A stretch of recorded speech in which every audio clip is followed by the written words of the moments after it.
tell you his chain costs $250,000. I tell you that chain is $5,000. And those stones are for Gaga. I put the seat back when we rollin'. I let the system dump when we coastin'.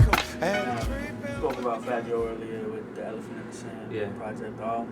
Recently, I interviewed Fat Joe at my school actually at Howard, and it was a closed forum, like a intimate setting with about 100 students. And you know, one thing that was funny was so many questions were about you. About me.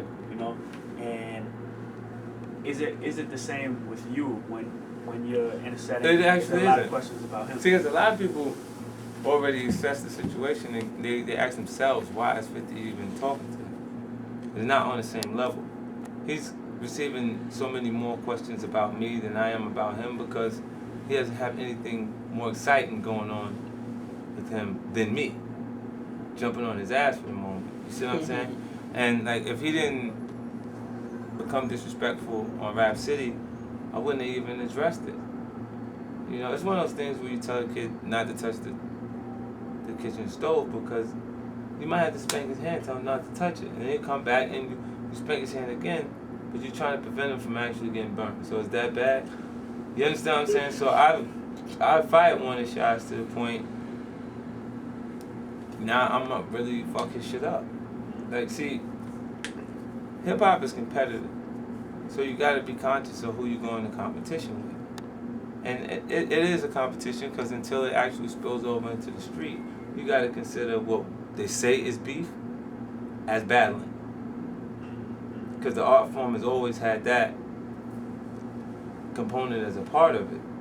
The competitive nature of it is the reason why KRS was on MC Shan's ass and he didn't say nothing more than Queensbridge. You know what I'm saying? And KRS was like, no, the Bronx created hip hop.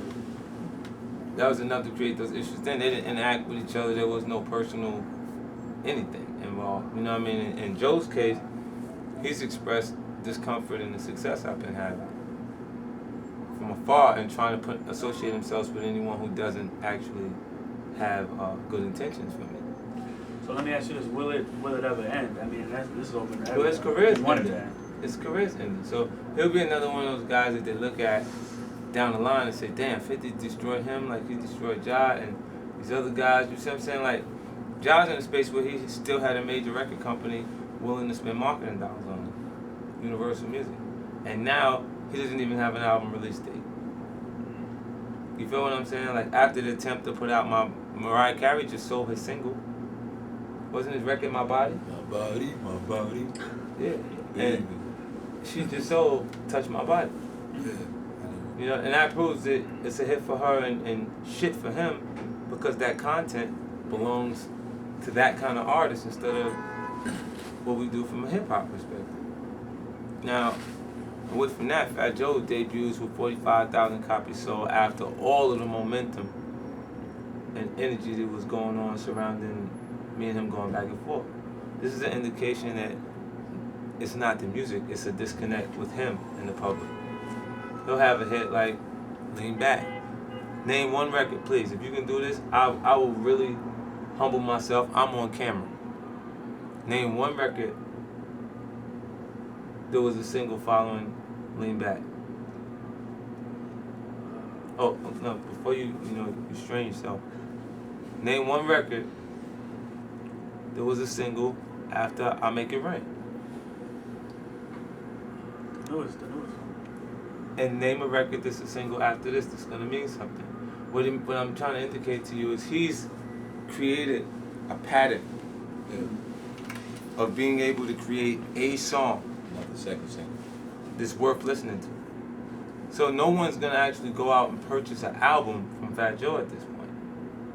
You see what I'm saying? He's delivered one song from those records and he feels like he's hot because that's enough to keep him getting a show in a nightclub for $20,000. You feel what I'm saying? A show, and that's enough for him to pay for the front. I tell you his chain costs $250,000. I tell you that chain is $5,000. And those stones are for Gaga in there, like this fake shit in there. You see what I'm saying? Like these are the things that go on within the actual art form that the public is aware of, but not so aware of, and it's not in their face to the point. They give you benefit of the doubt because they know on some levels that there's some artists involved that can actually afford to do that. That's real diamonds. It's 80,000. Those are real. You see what I'm saying? And it's because even without a record out, there'll be points that they're receiving $50,000 a show because they're on my stage. When in a national run, there's points where I'm getting $1 million a show. $750,000, $500,000 to be in a whole nother market. That's the only way you get me to Africa. In certain, you see what I'm saying? In certain show settings. So a lot of times, the artists, they want to live life on the highest level, and that just comes from not having. So the new guy that's out there that's writing records, he's writing from a 50 Cent perspective, even though he hasn't accomplished anything. And I'm writing from a 50 Cent perspective. When it starts to feel oversaturated, it's because they're fronting.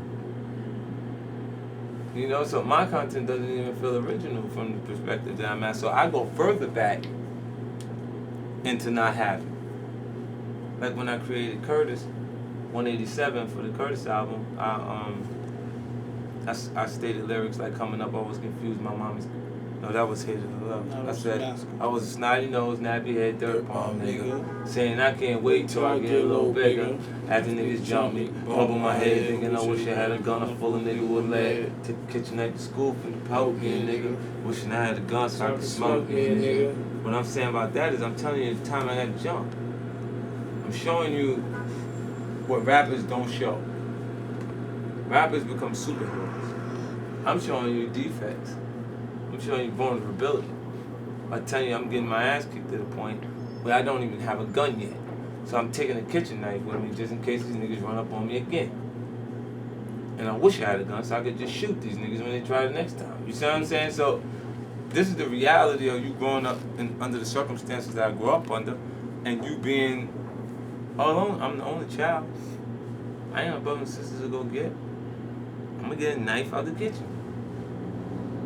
You see what I'm saying? Like if you fighting 4 or 5 people,